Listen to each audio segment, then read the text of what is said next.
방향으로 주 얼굴 향하.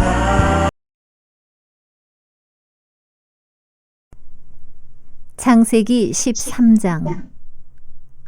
아브라함이 애굽에서 그와 그의 아내와 모든 소유와 롯과 함께 네겝으로 올라가니 아브라함에게 가축과 은과 금이 풍부하였더라.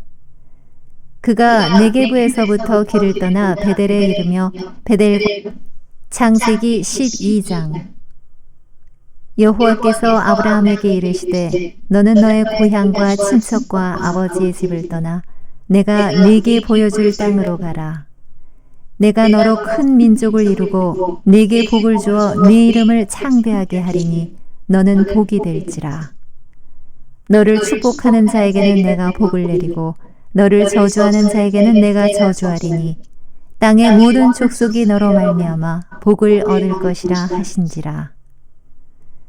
이에 아브라함이 여호와의 말씀을 따라갔고 롯도 그와 함께 갔으며 아브라함이 하란을 떠날 때 75세였더라. 아브라함이 그의 아내 사레와 조카 롯과 하란에서 모은 모든 소유와 얻은 사람들을 이끌고 가나안 땅으로 가려고 떠나서 마침내 가나안 땅에 들어갔더라. 아브라함이 그 땅을 지나 세겜 땅 모래 상수리 나무에 이르니 그때 가나안 사람이 그 땅에 거주하였더라. 여호와께서 아브라함에게 나타나 이르시되 내가 이 땅을 네 자손에게 주리라 하신지라. 자기에게 나타나신 여호와께 그가 그곳에서 제단을 쌓고 거기서 베델 동쪽 산으로 옮겨 장막을 치니 서쪽은 베델이요 동쪽은 아이라. 그가 그곳에서 여호와께 제단을 쌓고 여호와의 이름을 부르더니 점점 남방으로 옮겨갔더라. 그 땅에 기근이 들었으므로 아브라함이 애굽에 거류하려고 그리로 내려갔으니 이는 그 땅에 기근이 심하였음이라. 그가 애굽에 가까이 이르렀을 때 그의 아내 사레에게 말하되 내가 알기에 그대는 아리따운 여인이라. 애굽 사람이 그대를 볼 때 이르기를 이는 그의 아내라 하여 나는 죽이고 그대는 살리리니 원하건대 그대는 나의 누이라 하라. 그러면 내가 그대로 말미암아 안전하고 내 목숨이 그대로 말미암아 보존되리라 하니라. 아브라함이 애굽에 이르렀을 때 애굽 사람들이 그 여인이 심히 아리따움을 보았고 바로의 보관들도 그를 보고 바로 앞에서 칭찬하므로 그 여인을 바로의 궁으로 이끌어들인지라. 이에 바로가 그로 말미암아 아브라함을 후대함으로 아브라함이 양과 소와 노비와 암수 나귀와 낙타를 얻었더라. 여호와께서 아브라함의 아내 사레의 일로 바로와 그 집에 큰 재앙을 내리신지라. 바로가 아브라함을 불러서 이르되 네가 어찌하여 나에게 이렇게 행하였느냐? 네가 어찌하여 그를 네 아내라고 내게 말하지 아니하였느냐? 네가 어찌 그를 누이라 하여 내가 그를 데려다가 아내를 삼게 하였느냐? 내 아내가 여기 있으니 이제 데려가라 하고 바로가 사람들에게 그의 일을 명하매 그들이 그와 함께 그의 아내와 그의 모든 소유를 보내었더라. 네, 여러분들 안녕하세요. 네, 오늘도 히트의 자리로 오신 분들을 환영합니다. 이제 그 성경의 역사가 이스라엘 민족의 역사가 본격적으로 시작됩니다. 그 전까지 11장까지는 보수 쪽에서는 원역사라고 이야기를 하고 진보 쪽에서는 창조설화라고 얘기를 해요. 그러니까 진보는 성경을 고대 문서 중에 하나로 봅니다. 보수적인 입장은 우리 기독교의 경전으로 보는데 진보적인 입장은 경전으로 보지 않아요. 고대 문서 중에 하나로 보기 때문에 하나님도 막 해부하고 다 해부해버리는 거예요. 뭐 해부하는 건 좋은데 서양 학문의 특징이 분석하고 해석하는 거잖아요. 근데 해부만 해놓고 꿰매지를 않아가지고 도대체 메시지가 없어. 생명이 없는 거예요. 그래서 뭐 이거는 무슨 양식이고 뭐 그래서 우리 그 성공회대학 교수들, 특히 성서신학 교수들 강의 들어오면 뭔가 얘기를 많이 하는 것 같은데 그래서 뭐 어떻다는 거야? 가 없어요. 해부만 해버렸으니까. 그래서 저도 그쪽으로다가 신학교 때 공부 열심히 했다가, 이제, 한 10년은 그걸로 다 설교하다가, 그 다음에 다, 치워버리고, 새로 다시 이제 신학적인 입장을 바꾸게 됐습니다. 함께 보시죠. 그래서 이제부터, 그 역사 시대라고 보시면 됩니다. 그리고 이스라엘의 역사가 시작되는 거다. 자, 먼저 아브라함에 대해요. 아브라함은 BC 2100년경으로 추정을 합니다. 갈대아 우르에서 출생했는데, 갈대아 우르라고 하는 곳은 이라크 남부, 지금의 이라크 남부도라고 그래요. 지금 그리고 처음에 지금 아브람으로 나오는데 이거 헷갈리면 안 돼요. 아브람이었다가 하나님이 아브라함으로 바꿔주죠. 사라도 원래 이름이 사레였는데 사라로 바꿔주고, 아브라함은 큰 나비라는 뜻이에요. 근데 큰 나비가 75이 되도록 애가 없어. 근데 하나님이 또 아브라함으로 바꿔주는데 이건 열국의 아비야. 근데 100살이 되도록 애가 없어. 이게 참 아이러니죠. 하여튼 그렇게 이제 바꿔주시고, 그의 연대를 측정해 볼 수 있는 근거가 성경에 나오는데, 여기 창세기 14장 1절에 보면, 당시에 신하랑 아므라벨과, 신하 아시죠? 메소포타미아. 아므라벨과 엘라살 왕 아리옥과 엘람 왕 그날로에멜과 고임 왕 디달이 와가지고 이제 그 로시사는 소돔 왕하고 전쟁을 했다. 뭐 이런 얘기 시작이 되는 거예요. 14장 이제 공부하실 때 보겠지만. 저 이 왕의 명단 중에서 5왕의 이름이 나오는데, 아므라벨이, 아무라 그랬네. 아므라벨이, 우리가 역사에서 배우는 함무라비 법선 있죠? 함무라비 법선. 이 함무라비와 동일인 것으로 추정을 합니다. 이응하고 히읗하고는 뭐 바뀔 수가 있죠. 미음 같고, 리을 같고, 비읍 같고, 같은 이름으로 봐서, 그래서 아브라함의 연대가 함무라비하고 같은 연대일 것이다. 라고 추정해서 2100년이 나오는 겁니다. 그다음에 아브라함에게 주어진 4가지 축복. 가나안 땅으로 가라고 하시면서, 아담과 노아에게 준 그 문화명령 아시죠? 생육하고 번성하여 땅을 정복하라. 그거에 비해서 아브라함은 좀 더 구체적으로 갑니다. 가나안 땅을 약속해 준 거죠. 그다음에 큰 민족을 이루게 하겠다. 자손. 75까지 되도록 애가 하나도 없는 사람한테 큰 민족을 이루게 해주겠다. 이 약속을 믿고 아브라함이 간 거예요. 75살에. 명예, 그리고 복의 근원. 모든 민족이 너로 인해서 복을 받을 것이다. 이거를 예수 그리스도에 대해서 예언이 되는 거죠. 그래서 아브라함은 육체적으로는 이스라엘 민족의 조상이 되고, 영적으로는 모든 믿는 이들의 조상입니다. 이 부분에 있어서는 이제 바울 사도가 로마서에서가 설명을 하죠. 그래서 아브라함은 육체적인 이스라엘만이 아니라 모든 믿는 이들의 조상이다. 믿음으로 보여줄 땅, 이미 땅이 확보된 것도 아니야. 보여줄 땅으로 가랬고, 그리고 지금 75대 들어 애가 없는데 큰 민족을 이루게 해주겠다. 이런 말씀들을 믿고 아버지와 친척집을 떠나서 생명부지에 가나안 땅으로 갔다. 바로 이게 믿음의 행위라는 거죠. 1장에서는 이제 2가지 사건이 있습니다. 하나는 가나안 이주, 아브라함의, 두 번째로 비근을 피하려고 이집트로 망명한 이야기가 나오는데, 내용은 1절에서 4절이 가나안 이주, 그리고 10절에서 19 대부분의 이집트로 망명한 이야기가 나오는데, 데라가 죽은 후, 이게 굉장히 중요한 포인트라고 말씀드렸죠. 그래서 조카 롯을 데리고, 하라는 가구가 없지만 그의 이제 피부치 롯을 이제 아브라함이 책임을 지죠. 나중에 이제 둘이 갈라설 때도 롯에게 먼저 우선권을 줘서 선택하게 하고, 그다음에 4가지 축복, 땅, 자녀, 명예, 병역을. 그리고 또 하나 많은 분들이 놓치는 포인트가 이 2가지인데, 하나는 서쪽은 베델, 동쪽은 아이 사이에 천막을 쳤다. 믿음의 조상 아브라함이. 이걸 이제 좀 철학적으로 얘기하면, 아브라함 믿는 사람들의 실존은 뭐냐면, 베델은 하나님의 집이라는 거 알죠? 베시 집이라는 뜻이고, 엘이 하나님. 그래서 베델은 하나님의 집. 그리고 동쪽 아이는, 영어로 하면 힙 오브 루인스. 루인은 망한다라는 이야기인데, 루인스로 폐허가 돼요. 힙은 쌓였다는 거고, 폐허 더미. 그러니까 서쪽은 생명, 하나님의 집이고, 동쪽은 죽음이라는 얘기예요. 이 사이에 존재하는 것이 바로 믿는 사람이다 라고 하는 겁니다. 그래서 아브라함은 이동하는 곳마다 제단을 쌓고 있어요. 여러분들도 여러분들의 제단을 쌓고 있는 거죠. 큐티에 참여함으로 인해서. 자, 가뭄을 피하려 이집트로 망명합니다. 기근을 피하려 가나안을 떠나 약속의 땅을 떠나 이랬다가 망한 사람 이야기 기억나십니까? 예, 나오미 가정. 그래서 떠나는데 또 다른 두려움이 있는 거예요. 그때야 법이 있습니까? 뭐 치안이 있습니까? 사람들이 들어가는 게, 사라가 이뻤다 그래요. 그러니까 이쁜 부인 들고 가는 것도 겁나는 거야. 능력 없으면. 그래서 사람들이 두려워가지고, 아내를 누이라고 속여요. 실제로 이제 배달한 누이이기도 한데, 이때야 뭐, 근친 결혼이 많이 있으니까. 그래도 이게 남자가 이렇게까지 비굴해져야 되는 거야? 난 죽어지 이렇게 못해. 하여튼, 그러니까, 가뭄을 피하려 약속의 땅을 떠나서 다른 데 가봐야 좋을 게 없다는 거예요.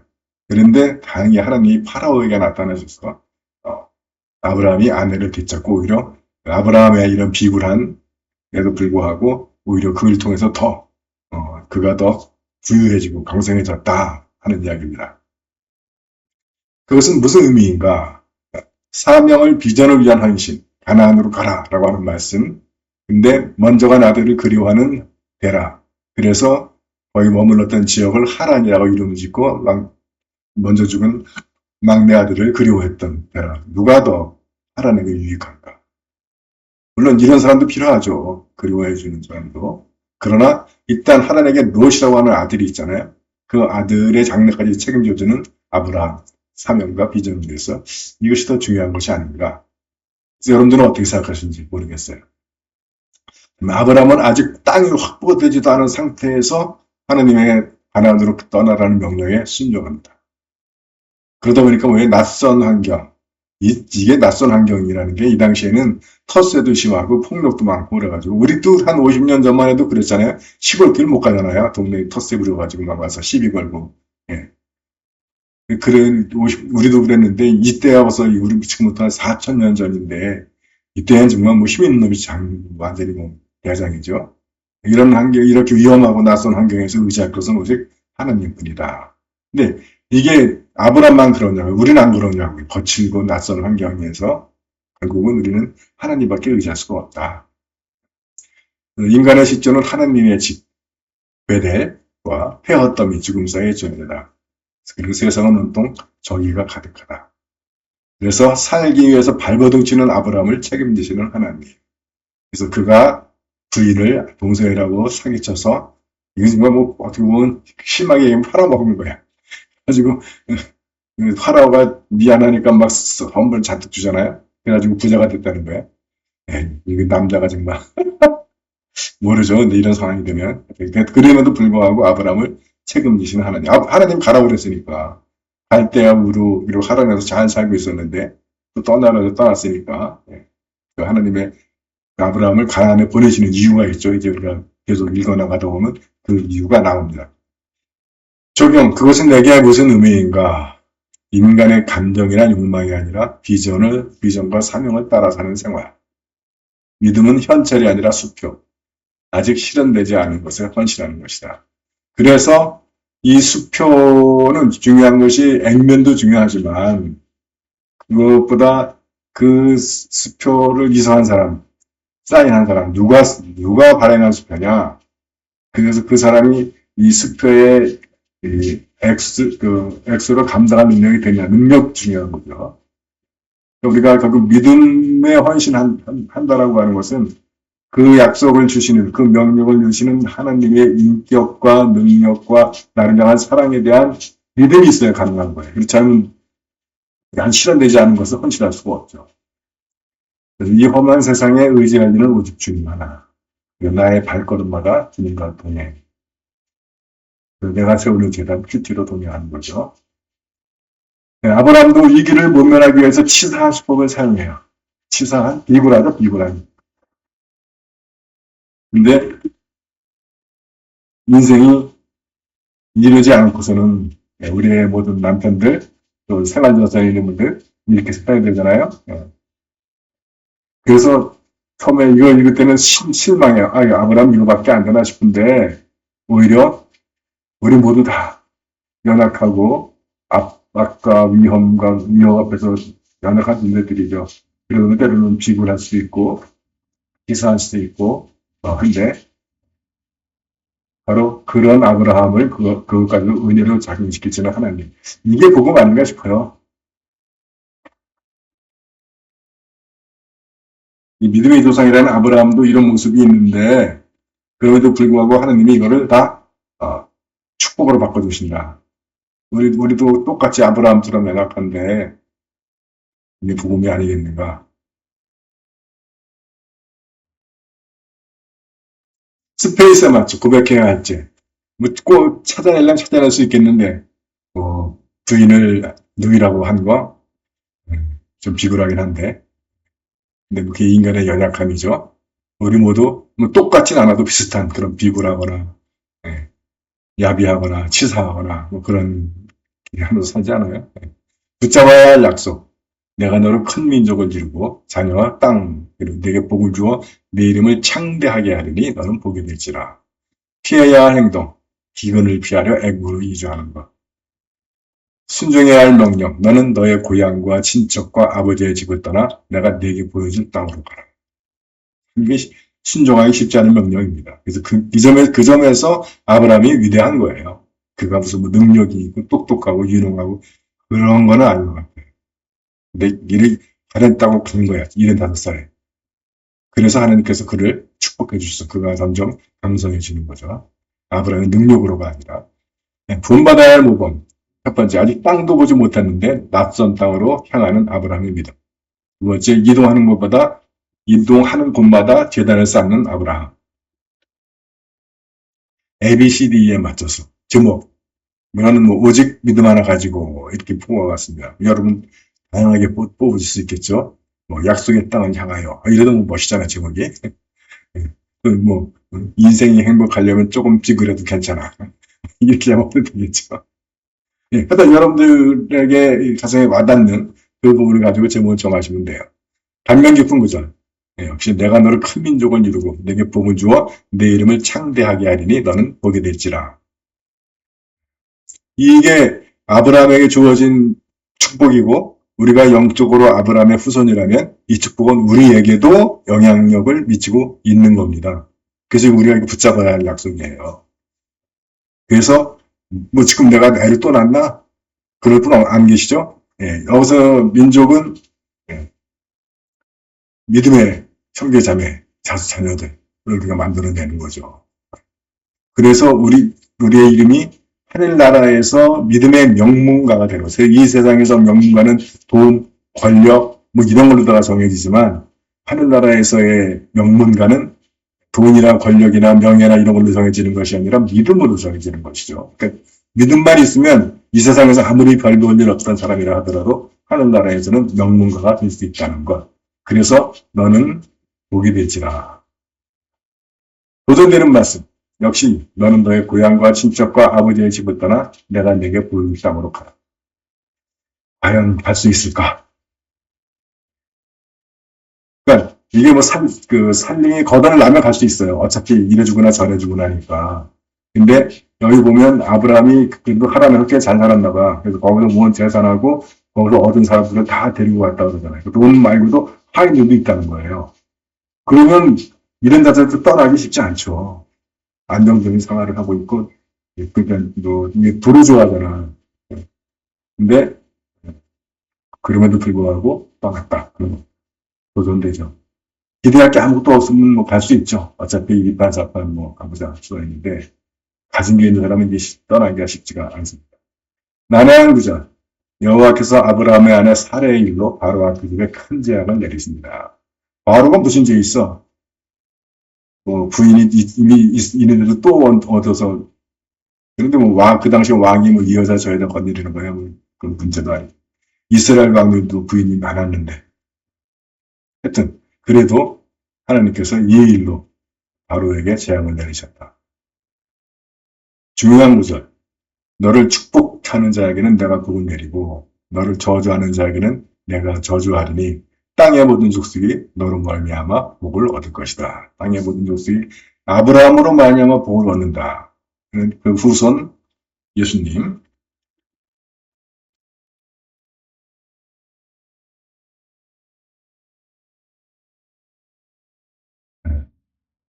그래서 이제는 창세기 13장 갑니다. 혹시라도 여러분들이 댓글이나 큐티 나눔에서 또 문제가 제기되면 그 문제와 관련된 그 본문을 찾아서 다시 또 해보도록 하겠습니다.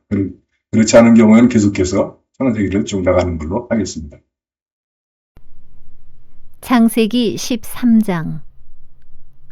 아브라함이 애굽에서 그와 그의 아내와 모든 소유와 롯과 함께 네겝으로 올라가니 아브라함에게 가축과 은과 금이 풍부하였더라. 그가 네겝에서부터 길을 떠나 베델에 이르며 베델과 아이 사이 곧 전에 장막 쳤던 곳에 이르니 그가 처음으로 제단을 쌓은 곳이라. 그가 거기서 여호와의 이름을 불렀더라. 아브라함의 일행 롯도 양과 소와 장막이 있으므로 그 땅이 그들이 동거하기에 넉넉하지 못하였으니 이는 그들의 소유가 많아서 동거할 수 없었음이니라. 그러므로 아브라함의 가축의 목자와 롯의 가축의 목자가 서로 다투고 또 가나안 사람과 브리스 사람도 그 땅에 거주하였는지라. 아브라함이 롯에게 이르되 우리는 한 친족이라. 나나 너나 내 목자나 네 목자나 서로 다투게 하지 말자. 네 앞에 온 땅이 있지 아니하냐. 나를 떠나가라. 네가 좌하면 나는 우하고 네가 우하면 나는 좌하리라. 이에 롯이 눈을 들어 요단 지역을 바라본즉 소알까지 온 땅에 물이 넉넉하니 여호와께서 소돔과 고모라를 멸하시기 전이었으므로 여호와의 동산 같고 애굽 땅과 같았더라. 그러므로 롯이 요단 온 지역을 택하고 동으로 옮기니 그들이 서로 떠난지라. 아브라함은 가나안 땅에 거주하였고 롯은 그 지역의 도시들에 머무르며 그 장막을 옮겨 소돔까지 이르렀더라. 소돔 사람은 여호와 앞에 악하며 큰 죄인이었더라. 롯이 아브라함을 떠난 후에 여호와께서 아브라함에게 이르시되 너는 눈을 들어 너 있는 곳에서 북쪽과 남쪽 그리고 동쪽과 서쪽을 바라보라. 보이는 땅을 내가 너와 네 자손에게 주리니 영원히 이르리라.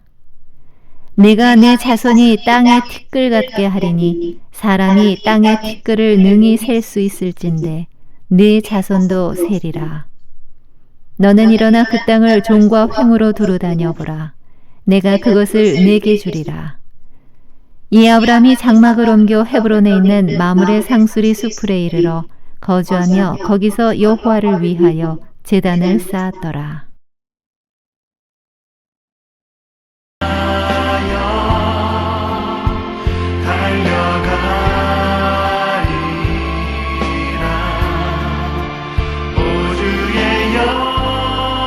예, 여러분, 오늘은 여기까지입니다. 월요일날, 27일날 다시 여러분 뵙겠습니다. 네, 여러분들 수고하셨습니다.